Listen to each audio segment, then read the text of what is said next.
So,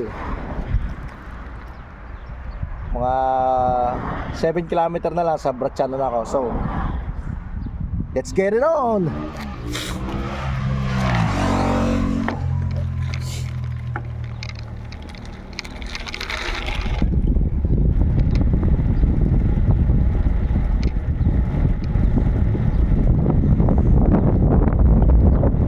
Medyo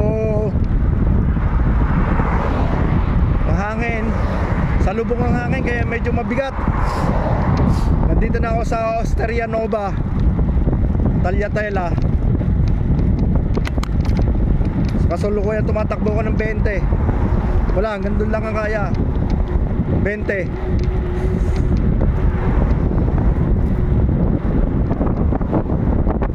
Hindi pwedeng maglaspag dahil solo ako.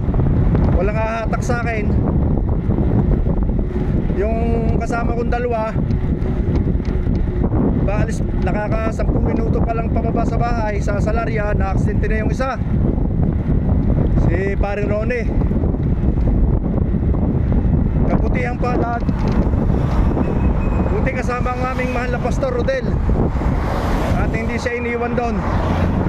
Eh ngayon kanina nauna na ako sa kanila dahil sabi ko tatagpo na lang ako sa La Estorta dahil alam kong malalakas sila ay maiinip sa akin. Mas maganda na yung ako nag-aantay sa kanila kaysa sila yung mag-aantay sa akin. Eh sila natakbo ng 25, ako 18, 15, 20. Ito medyo gradient to, medyo paket ng konti. Eh wala namang practice, isang beses na nakakapag-bike sa isang linggo. Kaya hingal din eh. Nakakailang kilometro pa lang yan, kakunti pa. Pero malapit ako sa Lago. Titis na lang. Mamaya naman siguro pagpa-uwi puro pababa na. Ay po.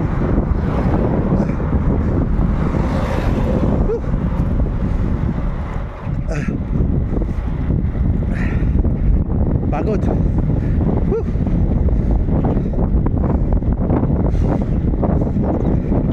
Pero masarap ang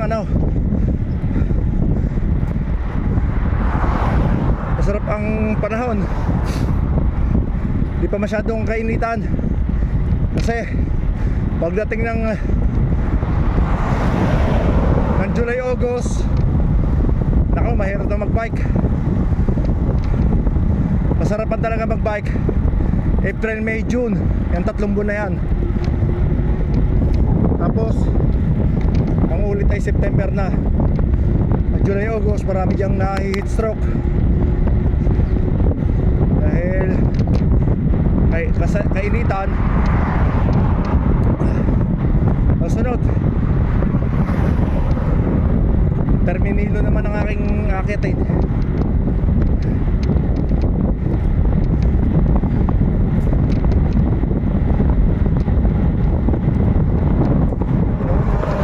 Nasigip lang ng daan dito sa Via Barcianese. Pag may truck talaga, natabi talaga. Kita nyo, malapit na ako sa guhit, sa kanan. Hello. Kaya lapad ng aking handlebar 78.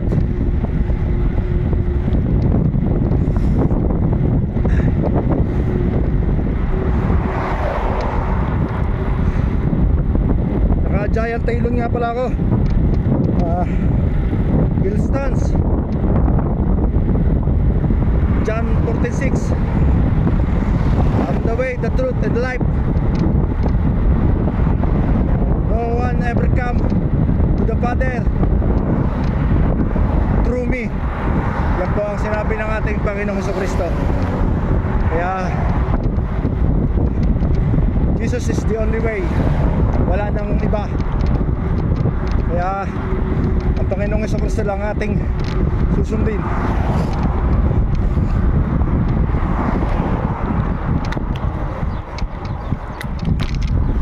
Because the Father and the Son, the Lord serves, R1. Whew. Ay laspag na. Baka ako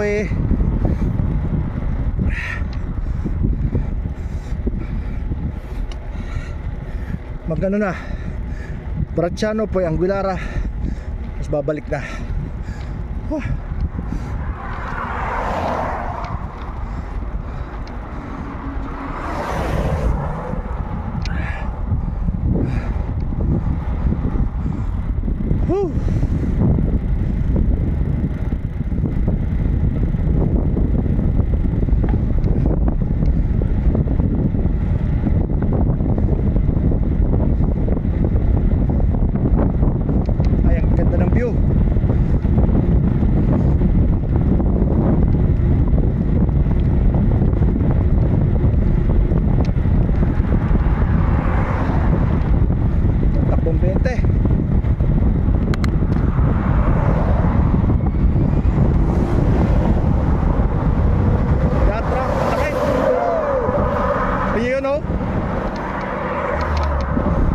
Buti mababait sila, iniiwasan namin pag may bike.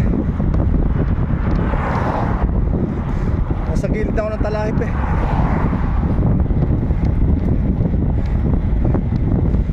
Okay. Whew.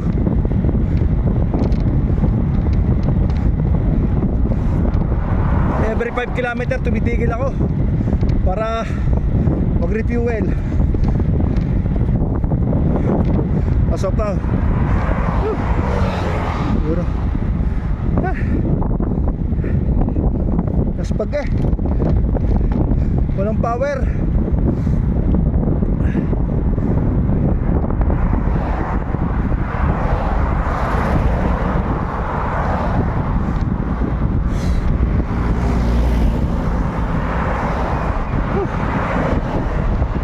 Yun, nakabalik na ang dalawa.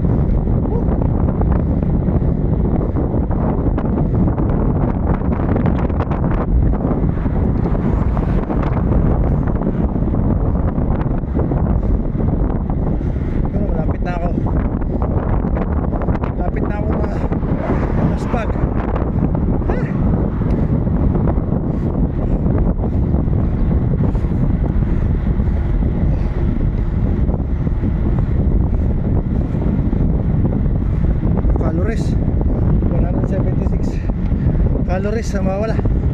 Ayos.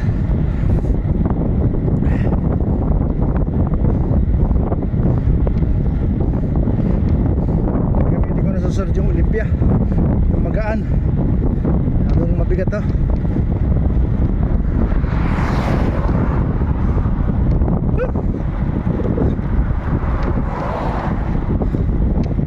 Babalik sana ako kanina nung nasabing na-aksidente si paring Ronnie. Pero malapit na ako dito, kaya I decided na dumiretso na.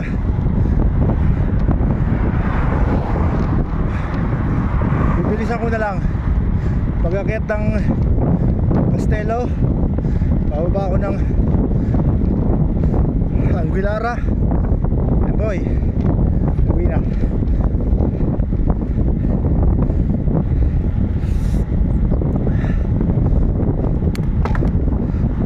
Pwede. Kung sila lang hindi nangyari ang aksidente, siguradong aabot din ako. Sa bagal kong to 12 na nga lang ang takbo. Yun. May pinamata pa dito.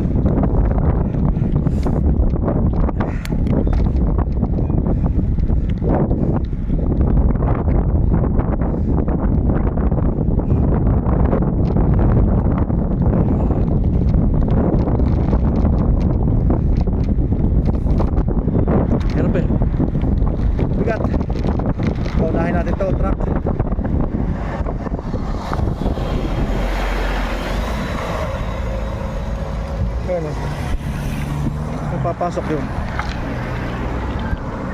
Doon.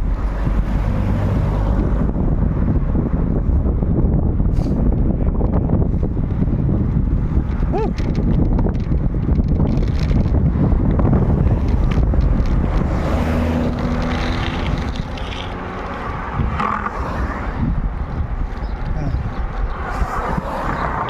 Ayos na, pumapatag na.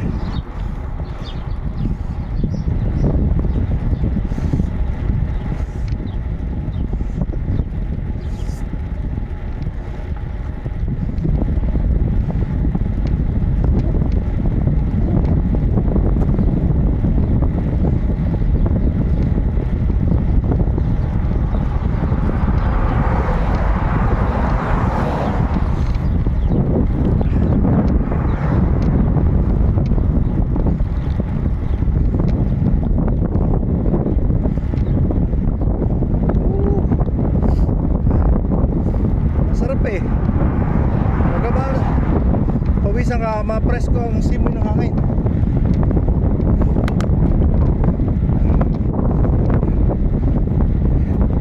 Last punta ko pa dito nung nakabike 2022 ata. 2020 ko kasama si Joey at si Paring Cardo. Kami tatlo, inikot namin yung Dagon.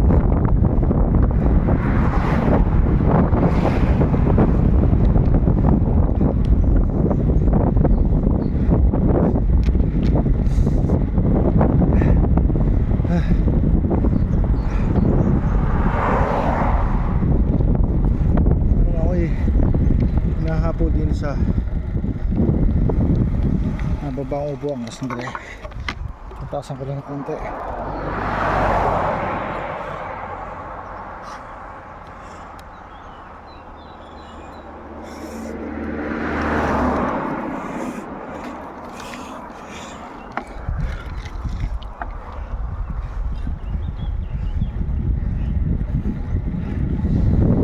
So okay yun eh.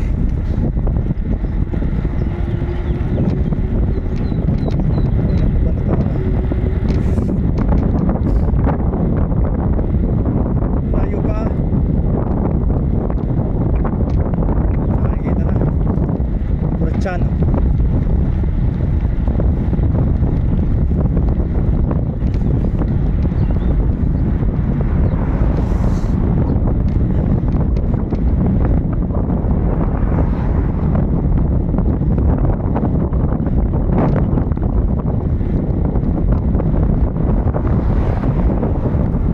Kilometer.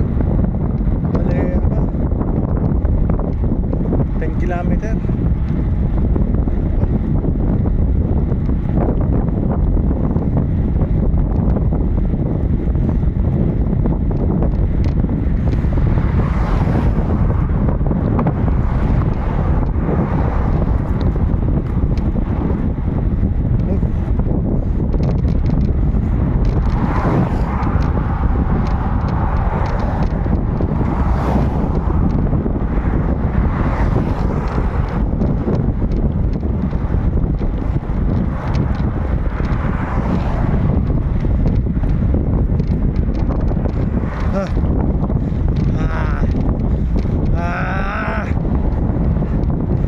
Kilometer pa.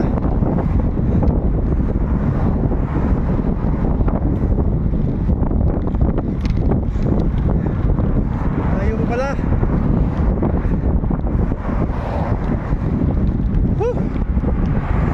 Napasubo na naman.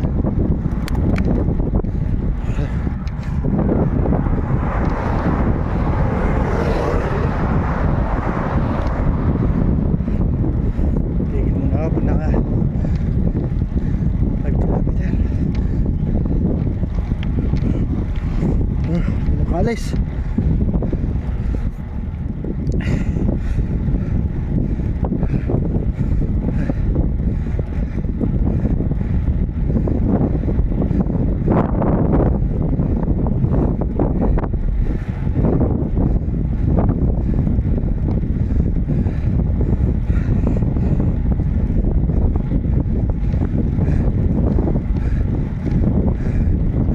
Ay, ramdam na ang hingal. Okay.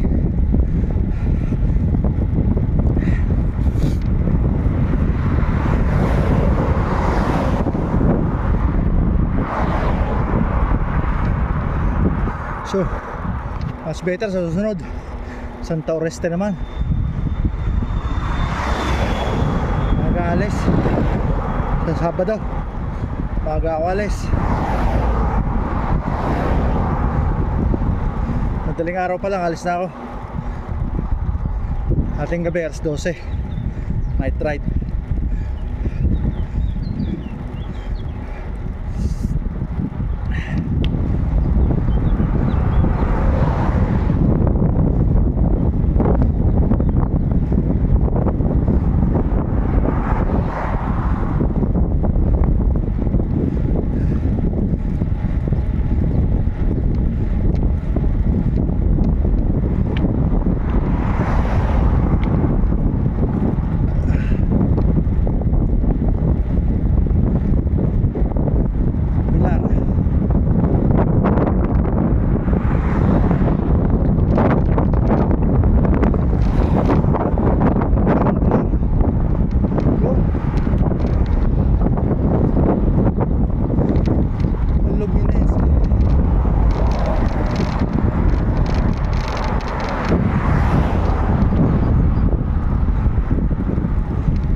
Chano, first count 5 minutes.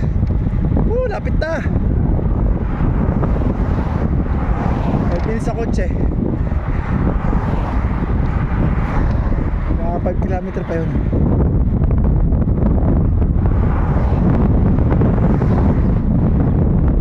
Ay, salubong sa hangin. Hirap.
muna napuputol at mapuputol na rin ang hininga ko.